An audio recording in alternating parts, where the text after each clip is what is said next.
여러분이 설계한 데이터를 고객에게 소개할 때 왼쪽 이미지가 더 효과적일까요? 아니면 오른쪽 이미지가 더 효과적일까요? 이런 고품질의 이미지는 여러 상황에서 필요합니다.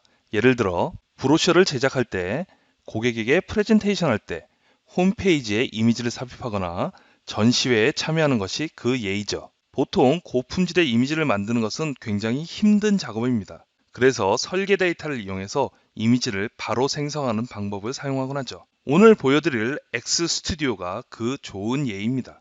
3D 익스페리언스 웍스 상의 설계 데이터는 피지컬 프로덕트라고 부릅니다. 이 데이터를 이용해서 적절한 카메라 위치를 지정하고 재질을 입히고 배경과 조명을 만든 다음 최종적으로 렌더링을 실행하게 되면 고품질의 이미지를 바로 만들 수 있죠. 솔리드웍스 커넥티드로 만든 설계 데이터를 이제 클라우드로 저장을 합니다. 클라우드에 저장된 3D 데이터를 웹브라우저 안에서 3D 플레이를 이용해서 확인해 보겠습니다.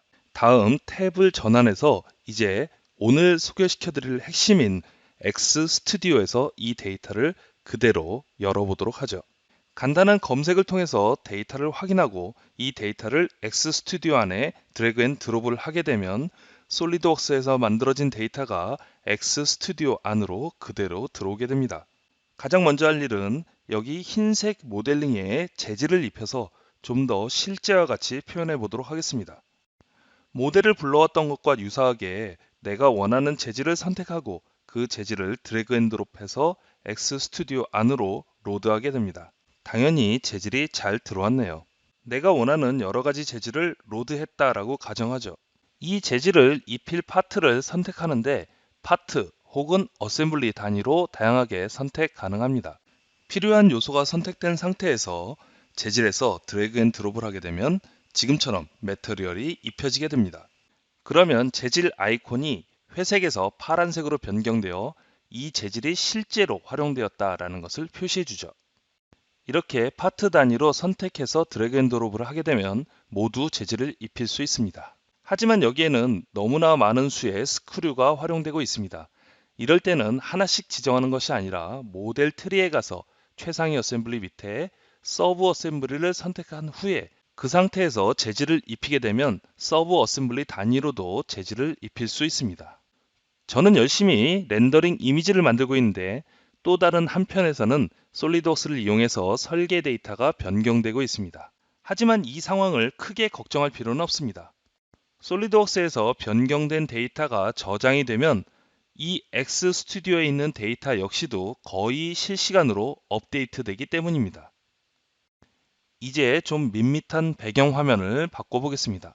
이 작업도 모델 및 재질과 마찬가지로 간단한 키워드를 통해서 미리 만들어진 배경을 드래그 앤 드롭해서 적용하게 됩니다. 하지만 더 밋밋한 흰색 배경으로 바뀌었네요. 배경의 상세 내용을 확인해 봐야 되겠습니다. 배경에는 두 가지 스타일이 있는데 구형으로 감싸는 스타일과 하나의 이미지를 백플레이트 형식으로 놓는 방법이 있습니다. 이 백플레이트를 끄게 되면 구형으로 감싸는 스타일의 배경이 들어오게 됩니다. 좀 더 실제감이 있죠. 이 구형 형태는 큰 이미지를 마치 공에다가 바르듯이 이미지를 만들어내는 스타일입니다. 배경이 결정됐으면 전체적인 밝기를 조절할 수도 있고 혹은 경우에 따라서는 배경의 밝기만 따로 조정할 수도 있습니다. 배경의 크기라든가 혹은 방향을 조절해야 될 필요도 있죠. 자세히 보시면 바닥에 반사가 돼서 좀 더 실제감을 높이고 있는데 이 반사의 정도 역시도 제어할 수 있습니다. 이것은 적절한 예가 아닙니다만 바닥에서 얼마나 이 제품을 띄울지도 제어할 수 있습니다. 이제 어느 정도 세팅이 완료되었다고 가정하면 실제 렌더링을 하기 전에 미리 보기를 통해서 어떠한 모습이 될 거다라는 것을 먼저 확인할 수도 있습니다. 이제 카메라를 제어하는 것을 볼까요? 카메라 아이콘을 선택하고 오른쪽 패널에서 상세하게 제어할 수 있습니다. 여기 포컬 렌스는 보통 초점 거리로 번역이 되죠. 그래서 이 값이 작을 경우에는 원근감이 굉장히 크게 느껴집니다. 포커스는 내가 어디에 초점을 맞출 것이냐인데요. 보통 아웃포커싱이라고 부르는 기법이죠.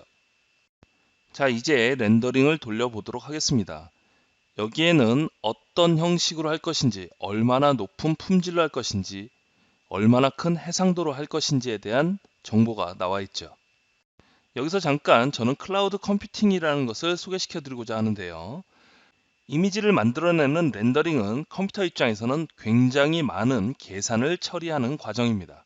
이 작업을 내 컴퓨터에서 하게 되면 컴퓨터에 굉장히 많은 부하가 걸리고 다른 작업을 도저히 할 수 없는 상태가 되죠. 그러다 보니 렌더링을 위해서는 고성능의 장비가 필요한 것이 일반적이죠. 하지만 이러한 계산을 내 컴퓨터가 아닌 다른 컴퓨터가 해준다면 어떨까요? 내 컴퓨터가 고급일 필요도 없고 렌더링 작업 중에도 다른 업무를 할 수 있습니다.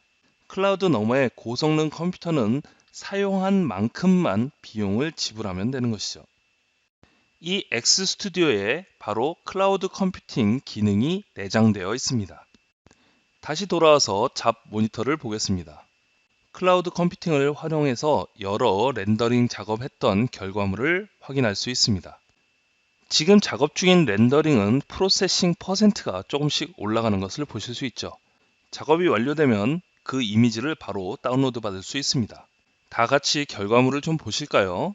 X스튜디오는 3D 익스피리언스 웍스 안에서 설계된 데이터를 기반으로 해서 즉시 실사와 같은 이미지를 만들어내는 앱입니다.